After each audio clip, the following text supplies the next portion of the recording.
আমার আজকের নিবেদন প্রফুল্ল রায়ের লেখা গল্পের মতো।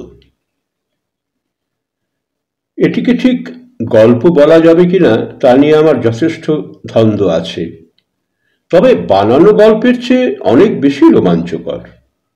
এটি আমার এক বন্ধুর বিচিত্র অভিজ্ঞতার কাহিনী।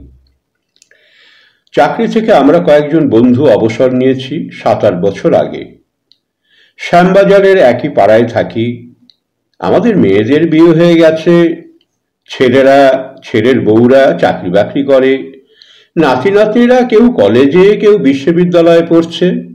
সবাই ভীষণ ব্যস্ত, নিজেদের আলাদা আলাদা বৃত্ত তৈরি করে তার মধ্যেই মশগুল। আমাদের কজন বন্ধুকে সারা জীবন অফিসে প্রচণ্ড খাটতে হয়েছে। প্রচুর লোকজন নিয়েছিল সবার কাজকর্ম, সেটাই অভ্যাসে দাঁড়িয়ে গিয়েছিল। এখন নিষ্কর্মা অলস জীবন, সময় আর কাটতে চায় না। রোজ সন্ধ্যায় তাই বন্ধুদের নিয়ে আমাদের বসার ঘরে আড্ডা জমাই, কয়েক ঘন্টা হইচই করে কাটিয়ে দিই। এই আড্ডাটা সময় কাটানোর মুষ্টিযোগ। সেদিনও আসর খুব জমে উঠেছে। চাকরি করতে করতে কার কেমন আজব অভিজ্ঞতা হয়েছে তাই নিয়েই কথা হচ্ছিল। সবাই এক একটি বিচিত্র ঘটনার বিবরণ দিয়ে গেল। শেষ অভিজ্ঞতার কথা যে বলবে তার নাম শরদিন্দু দত্ত।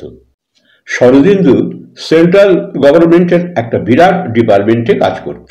না, ডিপার্টমেন্টটার নাম জানানো যাবে না, শরদিন্দুর বারণ। তবে এটুকু বলা যায় তাদের কাজ খনি এবং খনিজ জিনিস নিয়ে। মাটির নিচের কোটি কোটি টাকার সম্পদ। শরদিন্দুর কাহিনী শুরু হলো। একজন জুনিয়র অফিসার হিসাবে সে তাদের অফিসে যোগ দিয়েছিল। কম বয়স, তার উপরে অত্যন্ত পরিশ্রমী আর উদ্যোগী। কর্তৃপক্ষের সুনজরে পড়ে গিয়েছিল সে। 3 বছর কেটে যাবার পর এর পরের অংশটি শুনতে চ্যানেলটিকে সাবস্ক্রাইব করে পাশে থাকুন।